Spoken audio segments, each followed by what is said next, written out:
Ignacio Huting, espero pronunciarlo bien, es magíster en Relaciones Internacionales, licenciado en Periodismo, especialidad en liderazgos en emergencias humanitarias, ha viajado por todos lados y ha escrito para muchos medios argentinos y está en línea. ¿Cómo te va, Ignacio? ¿Cómo andás?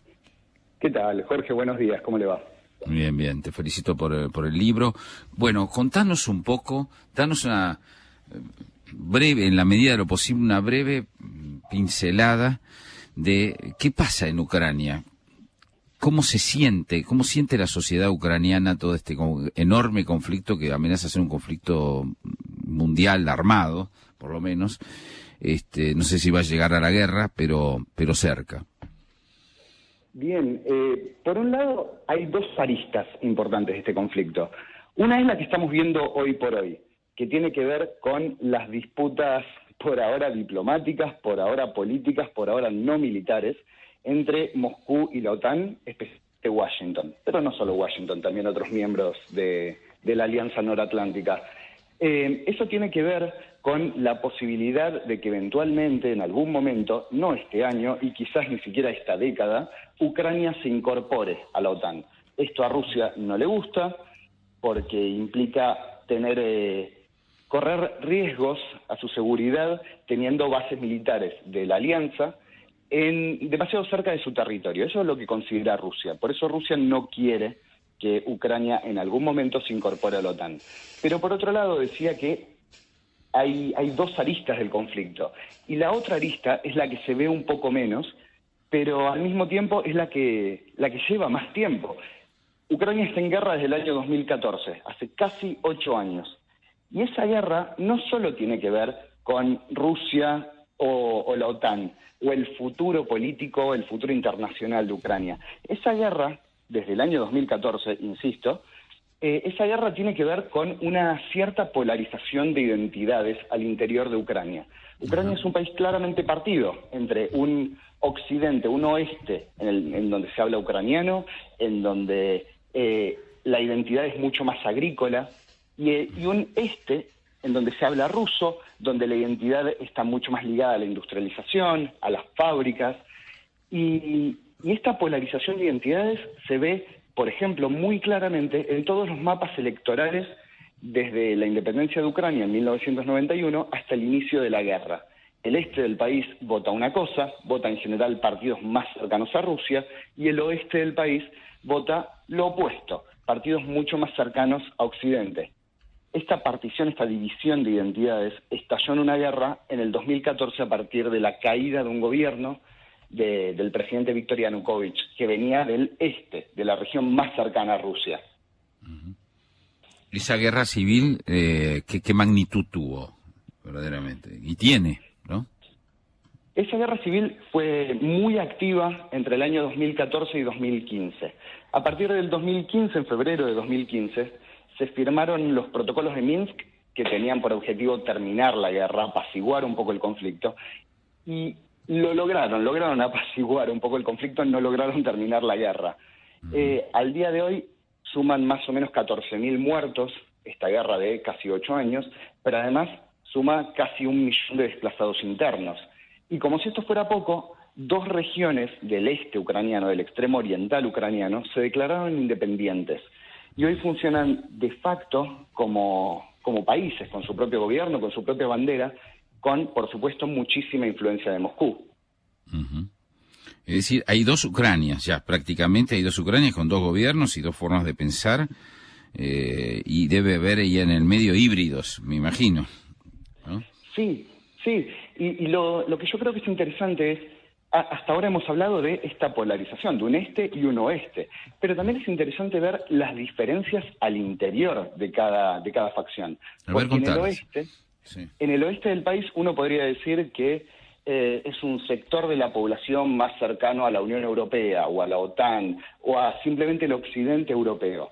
Pero no, también hay un sector que es ultranacionalista, que es muy fuerte, que fue de hecho el sector que llevó adelante la guerra cuando el Estado ucraniano no tenía ni fuerza ni recursos para mantener a tropas. Fue este sector ultranacionalista el que conformó agrupaciones paramilitares y avanzó en la guerra con financiación privada. Y al mismo tiempo, desde el este, incluso desde las repúblicas separatistas, las repúblicas autoproclamadas, hay un sector que va por la independencia, que quiere una independencia eterna. Hay otro sector... Hay nacionalistas en los dos bandos.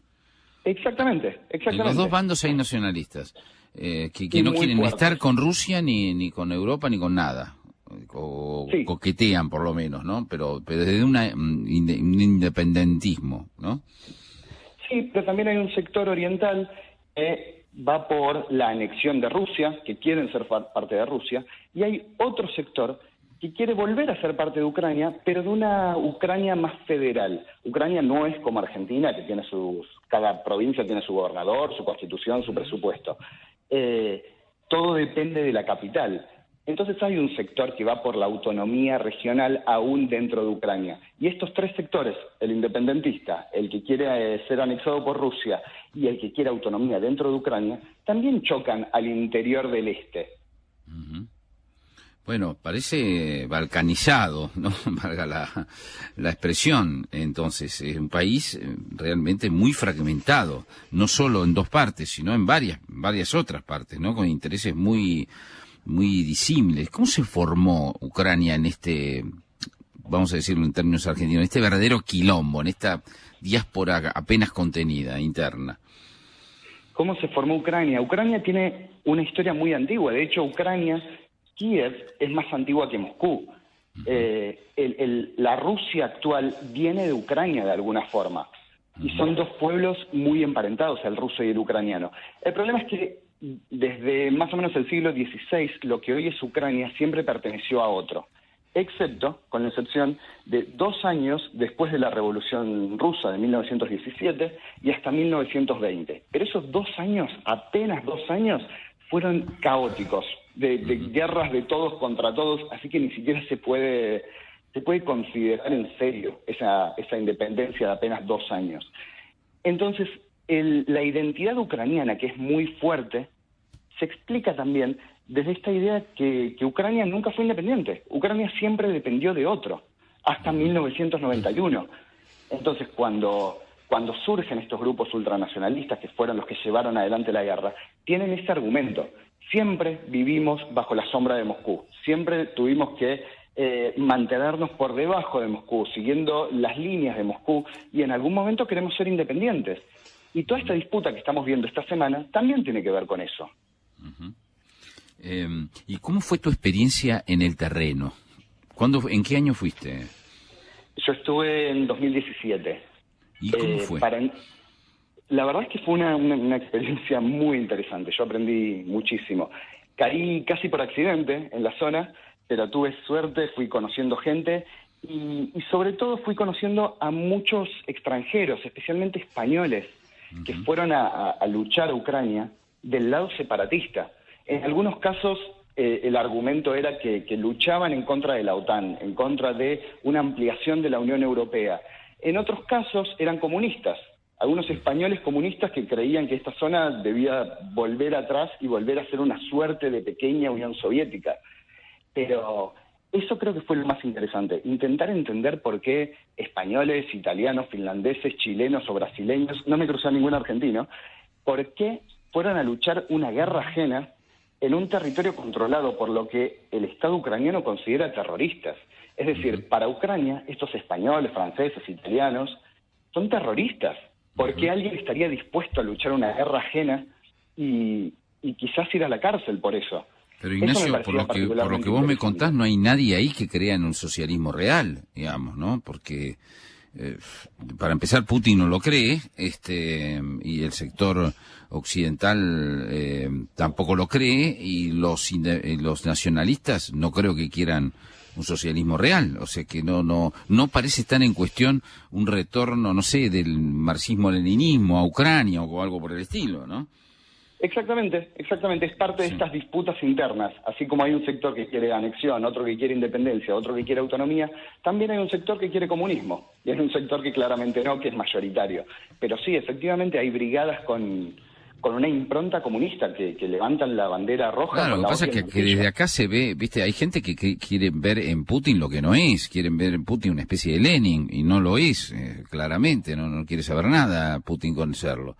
Pero bueno, también debe haber gente que cree que en Ucrania puede ser stalinista, no sé, o retornar ahí. Quiero decir, desde fuera, ¿no? Desde fuera de Ucrania, más allá de que en Ucrania haya estas minorías, ¿no? Pero parece todo parece una lucha de nacionalismos, en el fondo, ¿no? De distintos nacionalismos, ¿no? Y también hay un sector en el oriente ucraniano que considera que el Estado ucraniano es un Estado nazi, que va a atacar a los rusos y que quiere asesinar a toda la población rusa porque los ultranacionalistas van por una Ucrania para los ucranianos y la gente étnicamente rusa, nacida en Ucrania con ciudadanía ucraniana, queda fuera de esa norma. El problema es que Ucrania tiene antecedentes de ese estilo, porque durante la Segunda Guerra Mundial estos sectores ultranacionalistas se aliaron al nazismo en contra de la Unión Soviética y asesinaron a cientos de miles de civiles, entre ellos rusos, entre ellos polacos, entre ellos judíos. Entonces hay antecedentes de los cuales agarrarse para decir estos grupos ultranacionalistas apoyados por el Estado ucraniano son nazis, algunos de los cuales son abiertamente neonazis y muestran simbología neonazi abiertamente. Pero de ahí a decir que todo el Estado ucraniano es un Estado nazi, hay mucha diferencia, hay mucha distancia. ¿Cuántos matices, cuántos matices? Bueno, ¿viviste alguna experiencia peligrosa, Ignacio, en las trincheras? El primer día que llegué a Donetsk estaban bombardeando bastante, pero en las afueras de la ciudad. Eso fue lo más cerca que estuve. Sí estuve en trincheras, en primera línea, con el enemigo, digamos, enfrente a unos 200, 300 metros, pero en ese momento era una situación muy tranquila y no estaban disparando. Estoy seguro que hay muchos oyentes que les gustaría leer Ucrania, Crónica desde el Frente. ¿Qué tienen que hacer? Porque está en un sitio digital, ¿verdad? Exactamente, está en bajalibros.com. Se llama Ucrania, Crónica desde el Frente. Bajalibros.com, simplemente te metes ahí y podés buscarlo, ¿no? Exactamente, así es. Bueno, interesantísimo tu trabajo, te felicito realmente, te mando un abrazo muy grande. Muchísimas gracias, un abrazo. Ignacio Ezequiel Gutín, autor de Ucrania, Crónicas desde el Frente.